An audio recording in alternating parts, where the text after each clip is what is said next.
I think online education has brought a great amount of revolution in the field of education. Unfortunately, these tools were not available 20 years back. But now you can't go to any university or junior college that doesn't have an online element, and I think it has had a profound effect.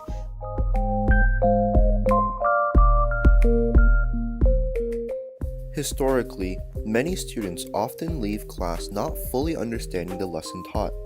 Various limitations also prevent certain students from attending a physical school. Retirees today don't know what to do with their time. Online education was developed to solve these problems. There were 3 parts to online education.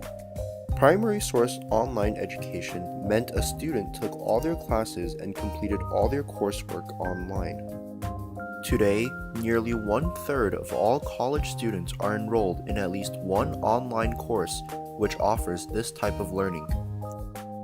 Jobs, kids, and other time-consuming occupations prevented these students from attending on-campus classes. Someone like me who works full-time and travels on a regular basis, this has been a great blessing. I was able to do it according to my schedule. It offers me a great amount of flexibility. It benefits working students mostly, and it really works for adults who have jobs during the day, or, and it could be during the day, it could be at night, they have scattered jobs. The other group that it works for would be, for example, homeschooling students.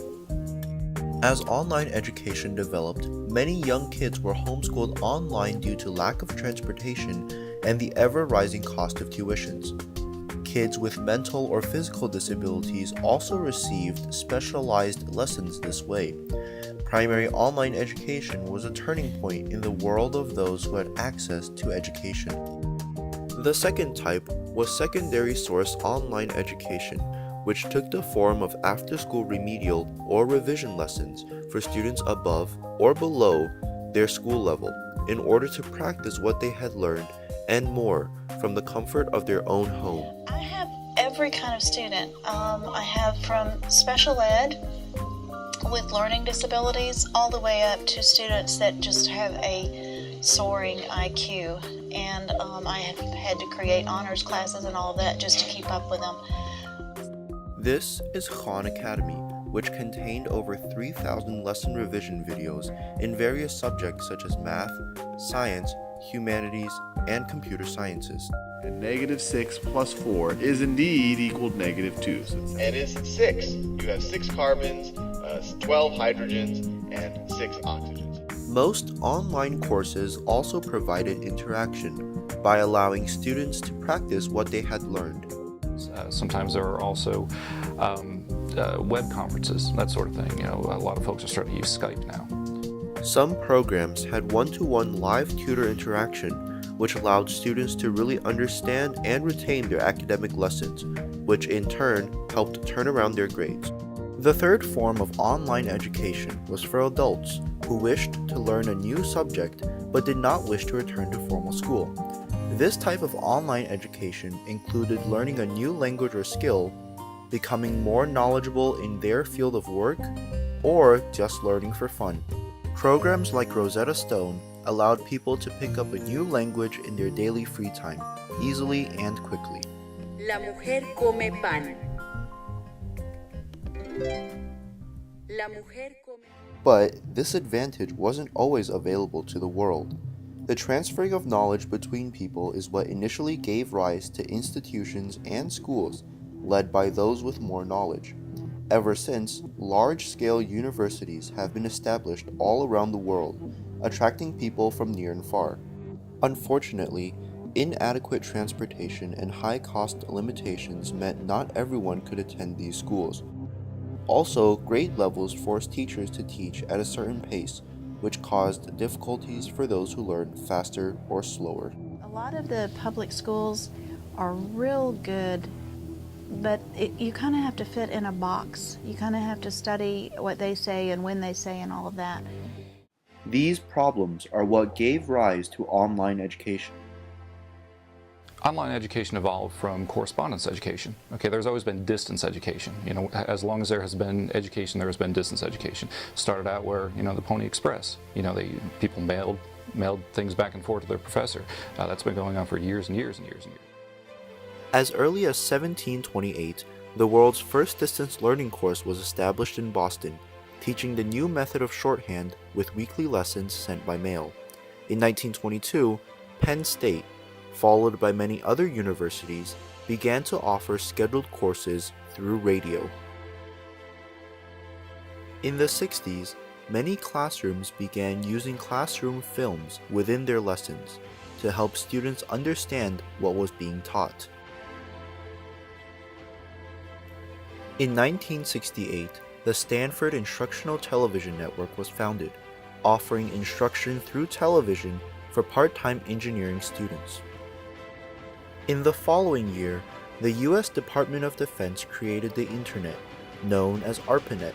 At this time, though, it wasn't available to the public. In the 70s, people started using computers to assist them in teaching, but this was confined to the classroom. Meanwhile, more and more people were starting to own computers within their homes. In the 80s, the corporate world started using computer-based programs to train new employees, thus cutting costs by taking out the need for trainers. As the internet developed, people began to gain access to it. This opened the window for instructors to post their courses online, where their students could access it from home. Thus came the first entirely online course offered by the New York Institute of Technology in 1984. Simple e-learning courses turned into full-scale institutions based on online education. The University of Phoenix was established in 1976 by Dr. John Sperling, and today is one of many that offer their courses and degrees online. The internet by 1991 had evolved into the World Wide Web, and through the early 2000s, computer technology and the internet grew by leaps and bounds. I mean, when I first started, you know, people couldn't watch a multimedia presentation on their computer. You know, everything was essentially text-based. And, you know, now, I mean, we're able to really push the limits of the internet. You know, like I said, we're working towards game-based simulations and, you know, 3D modeling and that sort of thing. New forms of multimedia changed the way people used the internet in order to communicate. Because of this, online education became much more efficient and even more accessible. Today, over 6 million students are enrolled in online classes, many of them hoping to achieve their academic degrees through them. But of course, there were disadvantages to this type of learning, such as the lack of socialization and the element of cheating. But it is somewhat difficult to get that feel and the enthusiasm you get when you work alongside other students and you can meet with the teacher regularly in a classroom. Well, you don't get the socialization that you get in a face-to-face environment. You don't get the opportunity to ask, have question and answer that everyone can benefit from. The emails are usually separate. So I think socialization is really the disadvantage that you get there. I think it's going to grow, but I think there'll be a lot of restrictions on it. I would say it's harder, the cheating, the plagiarism and the cheating. It's harder to handle, and I don't like that. Oh, well, definitely there's a lot of cheating going on, especially because like there's no proctor whenever you take a quiz or whenever you take an exam, right? Once you're there and once you hit the first question that you don't know the answer to, you're gonna find yourself like on your tablet or on your phone, like Googling stuff. There are other processes that we use. For instance, we also time the exams. Okay, so if a student, you know, wants to try to look it up, they can try, but they're not going to have enough time. Professors today are optimistic that they will be able to solve these problems in the future.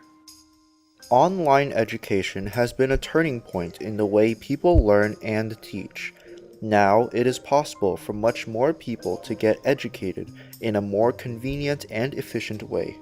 Online education is the newest type of classroom. It is the digital classroom.